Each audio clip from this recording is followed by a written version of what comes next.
सबको जय मसीह की। प्रभु यीशु के सुंदर नाम में आप सबको बहुत आज से आशीष मिले। मैं काफ़ी टाइम के बाद आप लोगों के सामने उपस्थित हुई ताकि मैं परमेश्वर का वचन आप लोगों तक शेयर कर सकूं, बता सकूं, समझा सकूं, सिखा सकूं।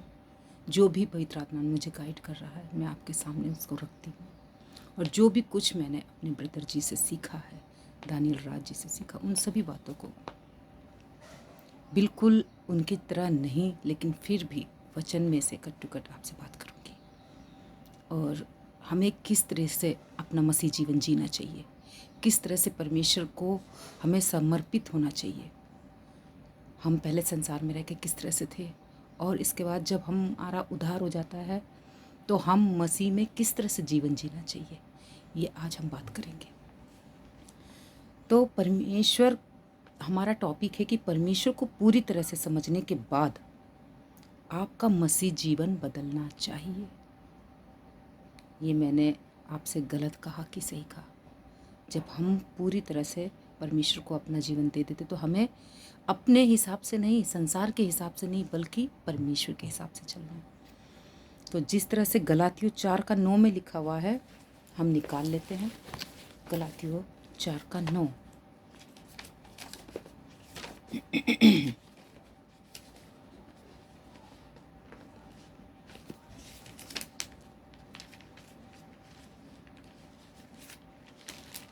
गलातियों 4:9, 4th chapter verse 9। इसमें लिखा है,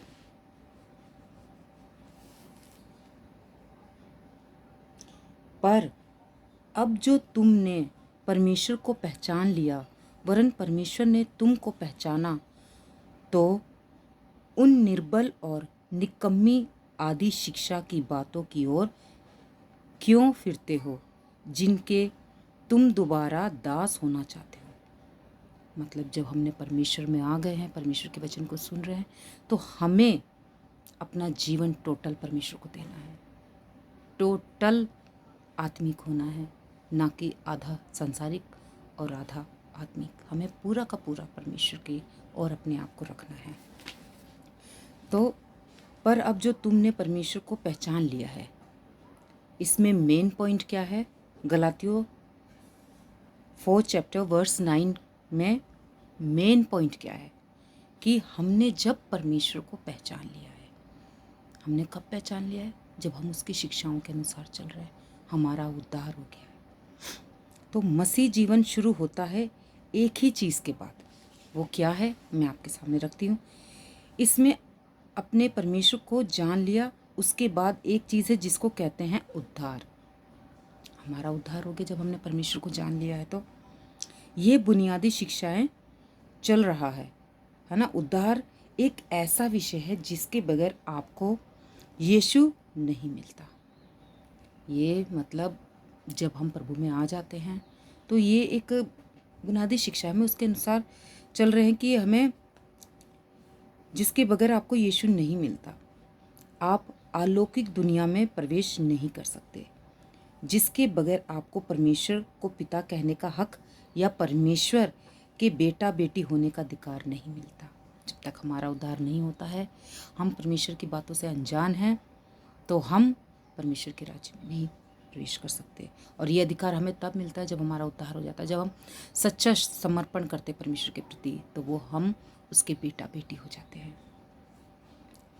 उद्धार के बगैर पवित्र आत्मा आपके जीवन में नहीं आता। जब तक हमारा उद्धार नहीं होता, हमारे जीवन में पवित्र आत्मा का कोई मतलब जगह नहीं होती। उस वक्त पवित्र आत्मा हमारे पास नहीं आता।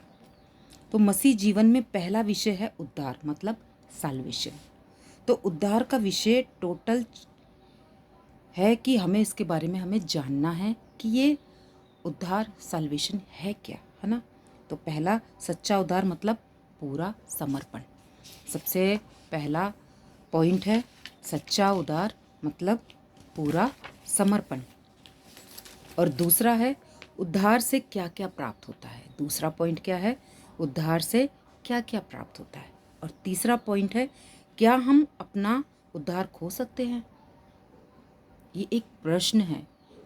तीसरा पॉइंट में एक प्रश्न है कि क्या हम उद्धार खो सकते हैं अपना। और चौथा पॉइंट है अपने उद्धार के मकसद को समझना। चौथा पॉइंट क्या है कि हमें हमारा उद्धार किस वजह से हुआ है, ये हमें समझना बहुत ज़रूरी है। हम इस दुनिया में किस वजह से आए हैं, इसको समझना हमें बहुत ज़रूरी है। तो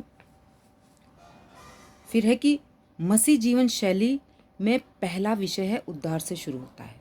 मतलब पहला पॉइंट है जिसको कहते हैं हम सैल्वेशन, है ना। परमेश्वर को इसी पृथ्वी का दिया हुआ खूबसूरत दान है उद्धार। परमेश्वर ने इस पृथ्वी पे हमें एक खूबसूरत दान दिया है कि जो परमेश्वर को पहचानते हैं उनका उद्धार होता है। और इफिसियों 2:8 हमसे क्या बातें करता है कि एक ही व्यक्ति है जो है हमको सच्चा उद्धार को समझा सकता है। क्या है? इफिसियों 2:8। इफिसियों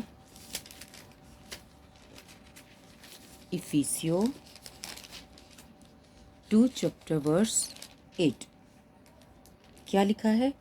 क्योंकि विश्वास के द्वारा अनुग्रह ही से तुम्हारा उद्धार हुआ है। अनुग्रह ही से तुम्हारा उद्धार हुआ है, और यह तुम्हारी ओर से नहीं वरन परमेश्वर का दान है। ये कोई मनुष्य ने नहीं दिया है, ये परमेश्वर की ओर से आया है। तो इसमें मेन पॉइंट क्या है? ये परमेश्वर का दान है, ये हमारी ओर से नहीं है ना। तो ये वचन हमसे ये बात कर रहा है कि ये परमेश्वर का है, ये हमारी ओर से नहीं है।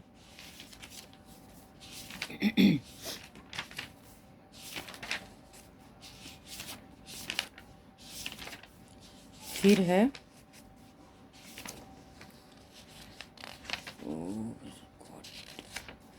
Thank you Jesus, thank you Jesus, worship you Lord, worship you Lord. स्तुति स्तुति स्तुति, आराधना आराधना। तो पहला पॉइंट है सच्चा उद्धार, जो इफिसियों 2:8 में बताया, 2:8 में, है ना। 2:8 में, वर्स 8 में। तो सच्चा मतलब पूरा समर्पण।